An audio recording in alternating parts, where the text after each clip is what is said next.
즙씨라는 성씨를 갖고 계신 분 혹시 계신가요? 그러면 남산의 높이, 제 몸무게가 얼마나 될까?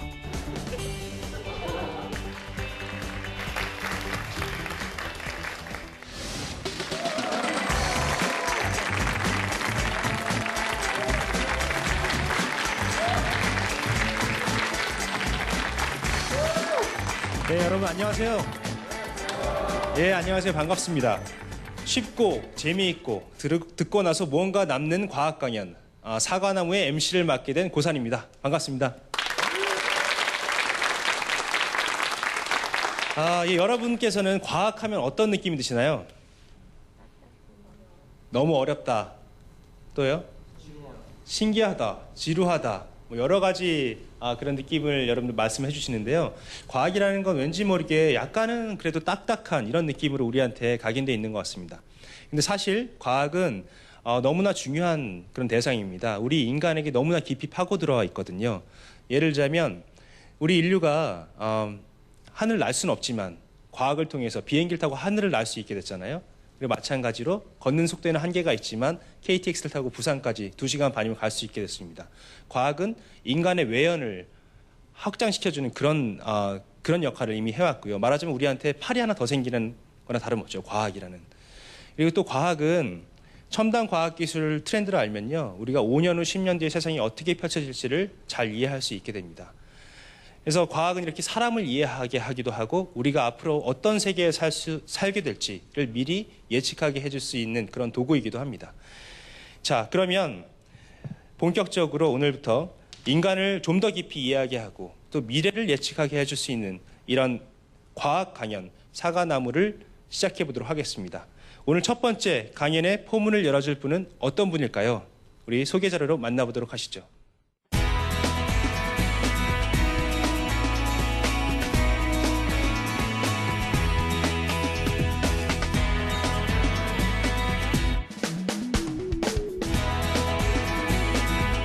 이번 강연의 주제는 단순한 물리학자가 보는 복잡한 세상입니다.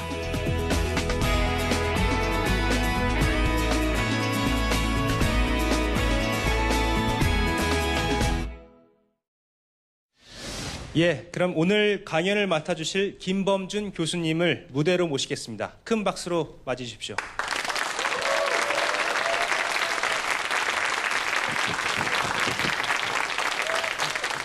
예, 교수님 안녕하세요. 예, 안녕하세요. 예, 반갑습니다. 우선 오늘 강연 주제 소개하기 앞서서요. 저희가 내걸고 있는 기치가 이해하기 쉽고 모두에게 유익한 과학 강연인데요. 과연 이런 게 가능할까요?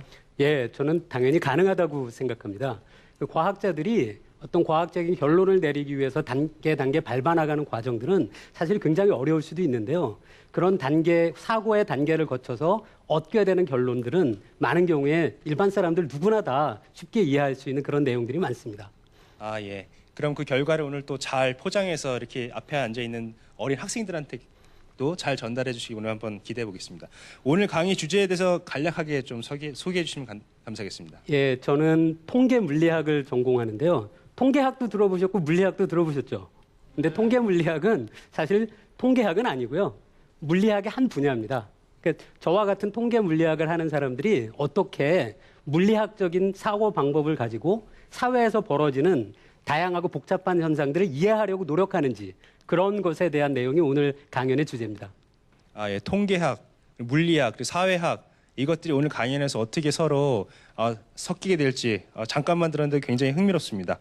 이제 과연 그러면 오늘 물리학자가 분석하는 사회학 어떤 내용일지 큰 박수로 청해 듣겠습니다.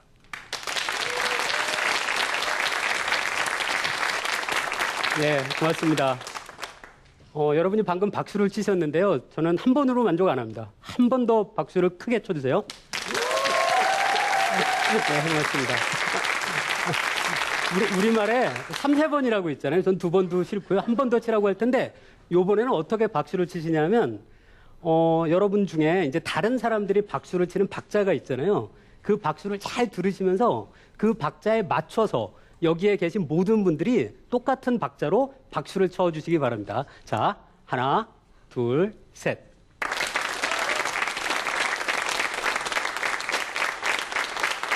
예, 됐습니다. 여기서 있는 모든 분들이 지금 같이 공통으로 만들어낸 박수의 박자가 있잖아요.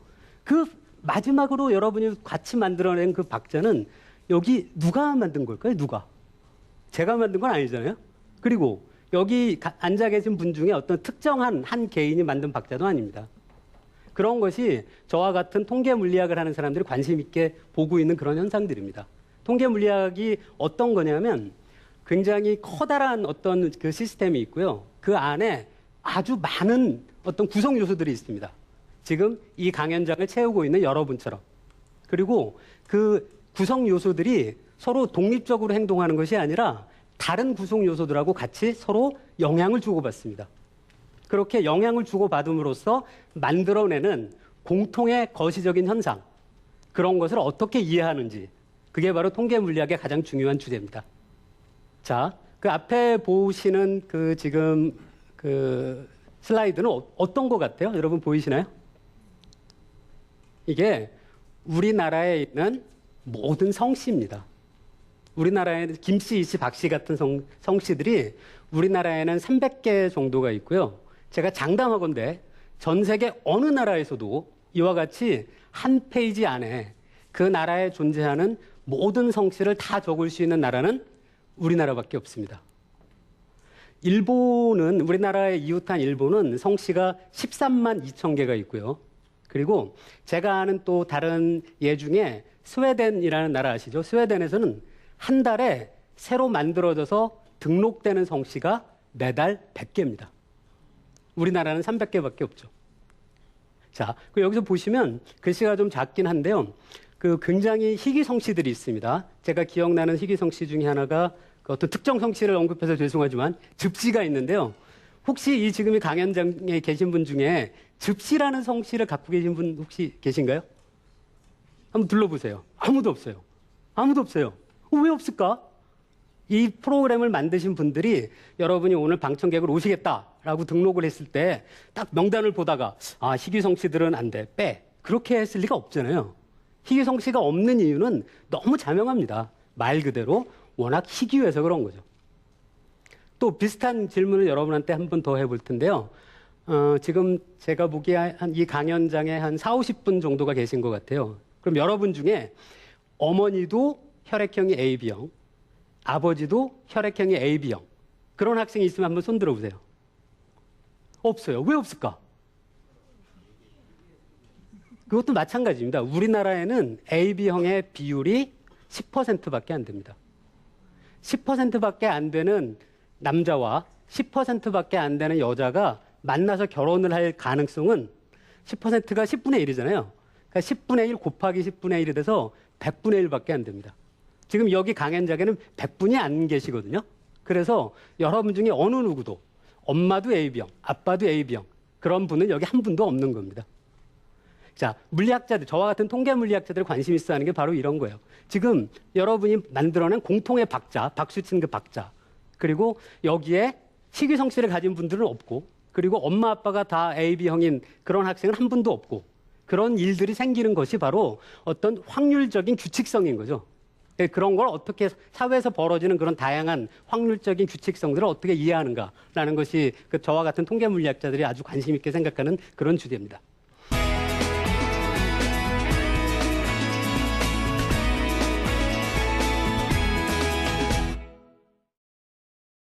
자, 그리고 사실 여러분 여기 앉아 계신 학생들이 기억하겠지만 제가 강연 전에 와서 여러분한테 여러분 스마트폰으로 어떤 웹사이트에 접속을 해서 거기에 숫자들을 넣어달라고 부탁했던 거 기억나시죠? 그 중에 첫 번째 질문이 어떤 거였냐면 여러분의 성씨를 넣어달라고 했었어요. 그러면 지금 이 앞에 보시는 그래프를 보면 맨 오른쪽에 있는 것이 우리나라 전 인구입니다. 한 5천만 정도 되죠. 5천만 정도 되는 인구에 성씨가 300개가 조금 안 되고요. 그 다음에 뭐 성남시, 오산시, 화성시. 그래서 전화번호부에 있던 거예요. 전화번호를 막 뒤져서 한 전화번호부 안에 사람이 몇 명 있는지, 그리고 전화번호부 안에서 발견되는 서로 다른 성씨가 몇 개인지를 그림을 그려본 거예요. 지금 이 그림을 보시면 가로축은 10, 100, 1000 이런 식으로 10배씩 늘어나는 그런 방법으로 그렸고요. 세로축은 똑같은 차이, 0, 50, 100, 똑같은 차이만큼 늘어가는 그래프를 그렸죠. 그러니까 여기서 보시면 아까 제가 여러분이 그 제출하신 자료를 분석해 보니까 한 40분 정도가 저한테 제출을 하셨는데요. 그러면 지금 여기서 보면 YTN 사이언스 사과나무 거기에는 지금 아직은 빈칸이잖아요. 그러니까 여러분 중에 성씨가 몇 개가 있을까 하는 걸 아까 제가 여러분이 보낸 자료를 갖고 지금 방금 저 뒷자리에서 제가 그려봤어요. 그랬더니 바로 이렇게 됩니다. 자, 여기서 여러분이 지금 만들어낸 마지막 점이 있잖아요. YTN 사이언스 사과나무라고 적혀 있는. 그 점이 다른 모든 점하고 거의 비슷하게 어떤 직선 위에 놓이게 되죠. 여러분들이 아무리 용을 써도 이 직선에서 벗어나는 건 아주 어렵습니다. 왜냐하면 여러분이 이 자리에 올 때 여러분의 성씨가 김씨든 이씨든 박씨든 여러분 성씨랑 무관하게 여러분의 자유의지에 의해서 이 자리에 올지 안 올지를 결정한 거잖아요. 그렇다면 이 그래프에서, 이 직선 모양의 그래프에서 여러분 전체 집단이 벗어나는 것은 거의 불가능합니다. 그런데 지금 이 똑같은 실험을 제가 만약에 우리나라가 아니라 다른 나라에서 했다고 해볼게요. 예를 들어 일본. 일본에서 했으면 40명 정도 되는 이 청중들에서 제가 찾는 성씨는 우리나라보다 훨씬 많습니다. 그래서 만약에 저한테 이런 그래프만 보여줘도 저는 이 조사를 우리나라에서 한 거구나 라고 저는 예측할 수 있습니다. 자, 그리고 또 두 번째 질문 기억하세요? 두 번째 질문이 뭐였냐면 여러분이 제가 앞에서 왔다 갔다 했었어요. 그죠? 그러면서 여러분이 제 몸무게가 얼마나 될까라는 걸 예측을 해서 그 숫자를 적어달라고 했었어요. 자, 제가 한 실험이 어떤 거냐면 여러분이 적어낸 숫자들을 단순히 다 그냥 평균을 내는 거예요. 평균. 그런데 어떤 것이 잘 알려져 있냐면 이와 같이 그 독립적으로 생각하는 다양한 사람들이 어떤 예측을 합리적으로 하면 그 결과를 단순히 평균만 낸다고 하더라도 놀라울 정도로 정확한 값을 준다는 거예요. 그러니까 제가 그 조사를 해보니까 여러분이 제출했던 숫자를 갖고 제가 제 컴퓨터를 저 뒤에서 막 평균을 내봤거든요. 평균이 63.5kg이었고요. 여기 고등학생들은 잘 아시겠지만 표준 편차가 1.5kg이었어요. 그리고 제가 그 다음에 세 번째 질문은 뭐였냐면 남산의 높이를 머릿속에 떠오르는 걸 그냥 숫자를 넣어달라고 했죠. 그랬더니 여러분이 적어낸 남산의 높이의 평균은 440m 정도였어요. 자, 그럼 제 실제 몸무게가 얼마나 될까요? 이거 참 몸무게가 이렇게 공개가 돼서 좀 쑥스럽긴 한데요. 저는 절대로 키로를 안 합니다. 그리고 예전에는 제가 제 몸무게가 아니라 청중에 있는 그 분들을 한 분을 앞으로 모시고 그분의 몸무게를 예측해 달라고 했었는데 문제가 있었어요. 그분이 여자분이었는데 이렇게 평균을 내서 저 혹시 몸무게가 이게 맞아요? 그랬더니 그분이 아니라는 거예요. 그래서 사실 제가 제 몸무게 사진을 찍어왔어요. 제 몸무게는 63.3kg입니다. 사실 제가 이 실험을 굉장히 여러 번 해요. 그런데 오늘은 사실 굉장히 정확했던 거고요. 사실 이 정도로 정확하지는 않고요. 보통 한 1, 2kg 정도 차이는 납니다. 근데 한번 생각해 보세요. 제 몸무게가 60kg 정도인데요. 60kg 정도에서 그 표준 편차가 그 1kg 정도고 평균이 많아봤자 1, 2kg밖에 차이가 안 난다는 게 엄청나게 정확하게 예측하는 거죠. 그러니까 이런 일들이 굉장히 많이 있습니다. 이런 것들을 요새 사람들이 집단지성이라는 이름으로 부르죠. 그 집단지성, 그러니까 어떤 집단을 이루고 있는 구성원들이 그 개개인 하나하나는 사실 현명하지 않아요. 여러분들이 아까 제 몸무게를 추측해서 숫자를 적어내셨잖아요. 근데 정확히 제 몸무게인 63kg이라고 정확히 적은 학생은 여기 계신 여러분들 거의 없어요. 하지만, 그러니까 어떤 분들은 심지어는 70 몇 킬로라고 적은 분도 있고요. 50kg라고 적은 분도 있어요. 그런데 단순히 여러분이 적어낸 숫자들을 모아서 평균을 내기만 해도 제 실제 몸무게는 아주 정확한 그런 결과를 준다는 건 아주 흥미로운 일이죠. 자, 이런 일들은 사실 사람뿐 아니라 또 우리가 알고 있는 다른 곤충들도 많이 보여주는데요. 그 대표적인 것이 바로 사회적인 곤충이라고 여러분들이 잘 알고 있는 개미입니다. 개미 굴에서 나와서 먹이까지 가는 길을 찾을 때 어떻게 길을 찾는지 아시나요? 혹시? 개미가 길을 찾을 때 사용하는 방법은 아주 간단해요. 먼저 개미가 그냥 걸어가다가 자기 앞에 간 친구 개미가 남긴 화학적인 흔적을 쫓아갑니다. 그걸 페로몬을 남긴 걸 이제 쫓아가는 거고요. 근데 그렇게 하면 문제가 있어요. 개미들이 새로운 먹이를 찾기는 아주 곤란해지겠죠. 그래서 만약에 개미들이 서로 이렇게 새로운 길을 찾지 않고 앞에서 걸어갔던 개미를 무조건 쫓아만 간다면 이와 같이 개미가 커다란 원을 그려서 뱅글뱅글 돌다가 결국 다 죽는 그런 일도 생깁니다. 예. 그리고 이 지금 제가 보여드리는 그림은 어떤 논문에 있었던 그림인데요. 제가 만든 그림은 아니고요. 이 분들이 어떤 실험을 했냐면 정말로 개미들을 걸어 다니게 한 거예요. 근데 그 결과로 개미가 자기 집에서 먹이까지 가는 길을 놀라울 정도로 굉장히 효율적인 길을 찾는다는 거예요. 이 실험이 어떤 거냐면 그 아랫부분은 울퉁불퉁한 헝겊 같은 거예요. 그래서 개미가 굉장히 천천히 갈 수밖에 없고요. 위에 하얀색 부분은 개미가 빨리 걸어갈 수 있는 그런 영역이에요.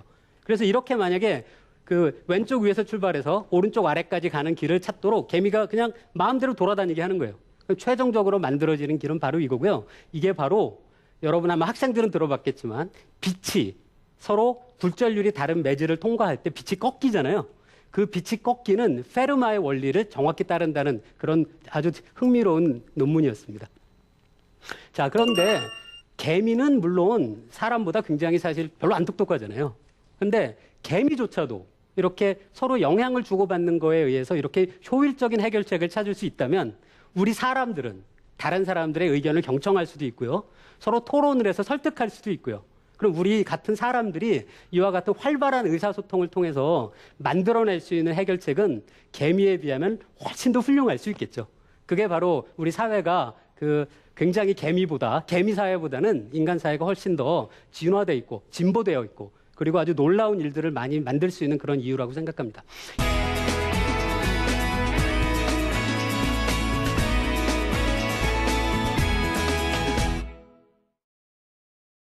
이 집단지성으로 이해할 수 있는 것 중에 또 대표적인 것이 선거 제도가 있습니다. 선거라는 것도 예를 들어 대통령을 뽑는다고 해봐요. 그런데 대통령이 누가 우리나라 대통령이 될지를 선택하기 위해서 아주 뭐 정치학의 전문가이신 뭐 대학교의 정치학과 교수님들한테만 물어봐서 대통령을 뽑아라. 그러면 사실 그게 올바른 정말로 훌륭한 대통령을 뽑는 방법으로는 적합하지 않다는 게 잘 알려져 있어요. 그것보단 굉장히 다양한 보통 사람들한테 많은 다수한테 누가 우리나라의 운명을 결정할 대통령으로 가장 적합할까는 걸 여러분들로 하여금 적어내게 하고 그거를 모아서 집단지성으로서 대통령을 결정하는 것이 아주 효율적이라는 거죠. 여러분이 제 몸무게를 예측했던 것처럼. 예, 이거는 얼마 전에 있었던 우리나라 선거 결과인데요. 보통 많이 지도를 그릴 때는 왼쪽 그림처럼 그립니다. 그런데 여러분 혹시 아시겠지만 우리나라 이런 선거 결과를 분석할 때 서울, 인천, 경기 그 세 곳이 가장 중요하다고 하잖아요. 근데 왼쪽 그림을 보면 이게 왜 중요하지? 잘 모르겠어요. 그죠? 그런데 오른쪽에 제가 변형시켜서 본 지도를 보면 왜 그 세 지역이 중요한지 알 수 있습니다. 제가 이 지도를 그릴 때는 어떻게 한 거냐면 각 지방자치단체의 면적을 그 지자체에 살고 있는 사람의 숫자에 비례하게 면적을 지도를 어느 정도 왜곡시켜서 일부러 그린 거예요. 그럼 이 지도를 보면 서울, 인천, 경기에 살고 있는 사람의 숫자가 우리나라 전체의 거의 절반이라는 걸 명확하게 알 수 있고요. 그리고 이렇게 지도를 그리고 나면 서울 안에서 어떻게 사람들이 투표했는지 같은 것도 아주 쉽게 볼 수가 있는 그런 방법입니다. 그리고 이건 마찬가지로 이번에 그 지방선거에서 광역의회 중에 그 정당을 투표하는 게 있어요. 정당을 이제 사람들이 적어내서 지지정당을 그 숫자에 비례해서 의원을 선출하는 비례대표제를 시행하는데요. 지금 제가 보여드리는 그림은 우리나라 여당인 새누리당의 지지율을 각 지역별로 그린 거예요. 경상북도 지방이 굉장히 불그스름하고요. 전라도 지방이 이제 파랗잖아요. 그건 무슨 뜻이냐면 그 두 지역이 투표를 보면 이런 식으로 거의 매번 벌어집니다. 그 다음에 나머지 다른 지역들이 어느 당을 지지하느냐에 따라서 우리나라 투표 결과가 많이 좌지우지 됩니다. 그 다음에 있는 그림은 이건 우리나라의 이제 그 어떤 정당에 대한 지지율이 거리가 지나면 두 지점에서의 그 정당 득표율이 서로 아주 가까울 때는 굉장히 상관관계가 크고요. 두 지역이 점점 멀어지면 이쪽에서 어떤 정당을 지지했다는 것과 이쪽에서 어떤 정당을 지지했다는 정보가 서로 관계가 없어지죠. 그러니까 이러한 것들을 상관관계라고 하는데요. 이런 득표율의 상관관계가 두 지점 사이의 거리가 멀어지면서 어떻게 변하는지 그림을 그려본 거예요. 표준적으로는 이와 같은 상관관계가 거리가 멀어지면 0이 됩니다. 근데 우리나라에서는 이런 상관관계를 남북 방향이 아니라 동서 방향으로 재면 제가 지금 보여드리는 그림처럼 상관관계가 마이너스가 됩니다. 음수가 됩니다. 그 의미는 이쪽에서 지지했던 정당이 이쪽에서 지지했던 정당하고 반대가 된다는 뜻이에요. 제가 지금 보여드리는 그림의 가장 왼쪽에 있는 것은 우리나라의 1963년의 대통령 선거 결과입니다. 보시면 색깔 차이가 남북 방향으로는 북쪽이 약간 더 푸르스름하고 남쪽이 약간 뭐 노란색 기운이 좀 있고요. 그런 차이는 있지만 동서 방향의 차이는 거의 없죠. 우리나라는 1963년만 해도 동쪽과 서쪽, 전라도, 경상도에 따른 대통령 후보의 지지 성향은 서로 그렇게 큰 관계가 없었어요. 그러다가 이게 점점 그 차이가 증폭이 됩니다. 그래서 경상북도하고 전라남도 사이에 한 대통령 후보에 대한 지지율이 시간에 대해서 어떻게 변화됐는지를 그림을 그려본 거예요. 그러면 1963년만 해도 차이가 없었어요. 그러다가 한두 번의 더 대통령 선거를 거치면서 지역 감정이 점점 증폭된 거고요. 여러분, 우리가 지금 알고 있는 동서 갈등은 사실 우리나라 현대사에서 어떻게 보면 극히 최근에 만들어진 겁니다. 그러니까 이게 아주 엄청난 뭐 역사가 있는 것도 아니고요. 짧기 때문에 제가 이제 젊은 학생들한테 바라는 건 이것도 3, 40년 안에는 다시 바뀌어서 동서 갈등이 없는 그런 3, 40년 전으로 다시 돌아갈 수 있었으면 하는 그런 바람을 좀 얘기해 보고 싶습니다. 자, 뭐 제가 오늘 말씀드린 거 다들 뭐 재밌게 들으셨는지 모르겠는데요. 제가 갖고 있는 어떤 물리학이라는 것은 뭐냐면 물리학이라는 게 저는 어떤 대상에 따라서 이름 지어진다고 생각하지 않고요. 어떤 자연현상이든 사회현상이든 그런 현상을 보는 접근하는 어떤 과학자의 시선에 붙여진 이름이라고 생각합니다. 그래서 물리학은 물리학이 적용되는 대상에 의해서 정의되는 학문이 아니라 방법에 의해서 정의되는 학문이 아닐까 그런 생각을 해보면서 오늘 강연은 여기서 마치겠습니다. 감사합니다.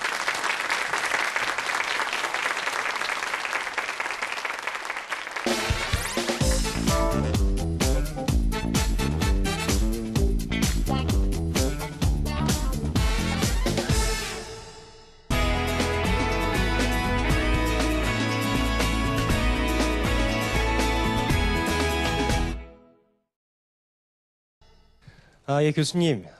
마지막에 물리학이란 자연과 사회를 바라보는 독특한 시선이고 대상이 아니라 방법에 의해 정의되는 과학이라는 말씀이 많이 남는데요. 오늘 집단지성에 대한 이야기도 개미에서부터 인간에 이르기까지 어떤 방식으로 표현되는지 말씀해 주셨고 또 뒤에는 이런 통계적인 그런 툴을 통해서 우리나라의 그 선거를 결과를 뒤돌아보면서 이 현상이 어떻게 발전해 왔는지 아주 명확하게 보여주셨습니다. 예, 오늘 강의 굉장히 재미있게 저도 들었는데요. 강의 들으면서 궁금한 점들도 좀 있을 것 같아요. 청중분들 중에서 혹시 궁금한 점 있으시면 질문을 받도록 하겠습니다. 네, 강의 너무나 잘 들었습니다. 감사합니다. 네, 그 물리학으로 사회 현상을 해석하고 분석한다는 게 참 흥미롭고 새롭고 좀 네, 하여튼 새롭게 접근하는 방법인데요. 언제부터 물리학자들이 사회 현상을 해석하게 되었는지 알고 싶습니다. 네, 어떤 어려운 점이 혹시 네. 있는지. 예, 물리학과 사회학이 굉장히 동떨어져 있는 학문 같은데 사실 이게 그렇지 않다는 것을 오늘 교수님 보여주셨고 그것이 어떤 역사를 갖고 있는지 질문이 나왔습니다. 교수님 설명해 주십시오. 오늘 제가 말씀드린 것처럼 물리학의 방법을 가지고 정량적인 방법을 가지고 사회 현상을 이해하려고 하는 그런 시도는 사실 굉장히 오래됐습니다. 그 꽁트라는 그 프랑스 철학자들 다들 아시죠? 그 분이 사회 물리학이라는 용어를 처음 만들기도 했었고요. 근데 최근 들어서 요새는 여러분들 많이 아시듯이 요새 빅데이터 그런 얘기들 많이 하잖아요. 그래서 굉장히 다양한 커다란 데이터들이 자동으로 수집돼서 그게 정리돼서 분석되는 그런 시대에 이미 접어들고 있고요. 그러다 보니까 굉장히 많은 자료를 가지고 능수능란하게 다뤄봤던 경험이 있는 물리학자들이 큰 기여를 하고 있는 것 같아요. 앞으로 이런 식의 연구 방법들, 어떤 정량적인 과학의 방법을 이용을 해서 사회 현상을 설명하려고 하는 것들은 앞으로도 점점 더 중요해질 거라고 그렇게 생각합니다. 네, 이런 물리학적인 방법론, 과학적인 방법론이 중요하다는 말씀 해주셨는데요. 오늘 크게 두 가지 예를 들어주셨는데 혹시 더 말씀 나눠주실 수 있는 그런 예가 있다면 어떤 게 있을까요? 몇 가지 소개 부탁드려도 될까요? 좀 엉뚱한 연구를 한 적도 있었는데요. 혈액형하고 사람의 성격하고 관계가 있을까? 그런 분석도 한번 해봤습니다. 근데 많은 분들이 그에 관계가 있다고 믿잖아요. 근데 아니에요. 혈액형하고 성격은 관계가 없고요. 관계가 없다는 거를 실제 심리 검사 자료를 갖고 명확히 보일 수 있었던 그런 기억도 있습니다. 예, 오늘 김범준 교수님과 함께 복잡한 사회 현상들을 어떻게 물리학적인 방법론으로 잘 들여다볼 수 있는지를 알아봤습니다. 교수님 오늘 강연 감사합니다. 예, 감사합니다.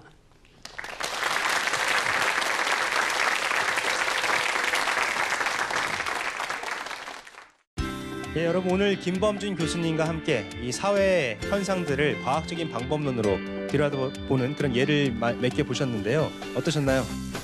예, 우리 과학적인 방법론이 그렇게 멀게만 느껴지지는 않았을 거라고 생각을 합니다. 보통 물리학, 수학 이런 학문들을 제3의 언어라고 하는데요. 왜냐하면 우리 일반 그 사회 현상들을 우리 일상 용어로 약간 애매모호하게 풀어낼 수도 있지만 이런 과학적인 용어로 그리고 숫자로 아주 명확하게 더 보여줄 수가 있거든요. 그래서 언어라고 말을 하기도 하는데요. 오늘 그 예를 아주 잘 보여줬던 그런 강연이라고 생각을 합니다. 예, 저희 사과나무는 앞으로도 계속 이렇게 과학이 우리 삶과 동떨어지지 않고 우리 삶 깊숙이 스며들어 있다는 것을 보여드리기 위해서 더 노력하겠습니다. 톡톡 튀고 아삭한 과학 강연 사과나무. 저는 다음 시간에 찾아뵙겠습니다. 감사합니다.